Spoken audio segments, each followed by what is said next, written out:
Welcome in, everyone. And this is part 2 of Franklin Delano Floyd. Now, where we last left off, Franklin had actually located his mother and was trying to rekindle their relationship and get to know her, but she actually was showing no interest in getting to know Franklin or having anything to do with him for that matter. And so he had actually asked her to help him get into the Army because at the time he was only 14. And he had enlisted, and the Army later realized that he was using a fake ID. This process of using a fake ID and different aliases will be a reoccurring pattern throughout Franklin's life. And so he was discharged from the Army. And from there, he actually began a long line of criminal charges. It first started off very small, doing things from, carjacking to burglary, theft, etc. And every single time he was actually caught, he was actually released. So he kept performing more and more crimes. And at one point, he had actually walked into a store trying to steal a gun. And when cops were actually called, there was somewhat of a little gun shootout. And Franklin was actually shot in this little gunfire and had a minor injury to his stomach. It was then that Franklin started doing more and more worse crimes.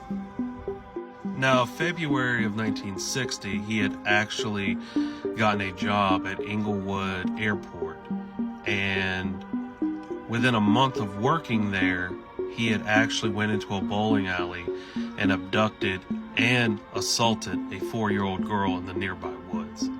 He was actually sentenced to 10 to 20 years and was moved from this prison to a psychiatric facility where he was later released that November. It was after then he had sat there and was sent to a halfway house. And after being sent to a halfway house, he had approached a woman at a gas station where he had forced her into the car and attempted to grope and assault her as well.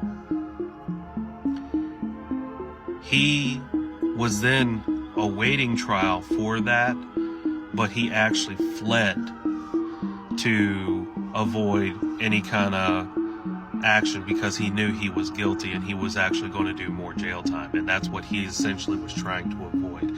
It was at this point that he fled Georgia.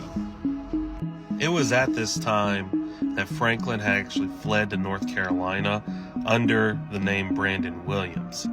Now, I'm just going to let you know he's going to be changing his name a lot in these series, but I'm still going to call him by his name as to not confuse anyone. And as he was going under the name of Brandon Williams, he had met a woman at a truck stop named Sandra Birkensburg.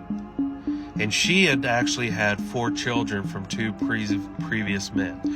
And one of them, her oldest daughter, Suzanne Skesnick, was the oldest. And within a month, Franklin had actually gotten this woman to completely trust him to the point that she actually married him. Now, Sandra would actually later testify that Franklin and Suzanne Savakis was actually very close. Or, to be more precise, Franklin was more closer with her than the other children.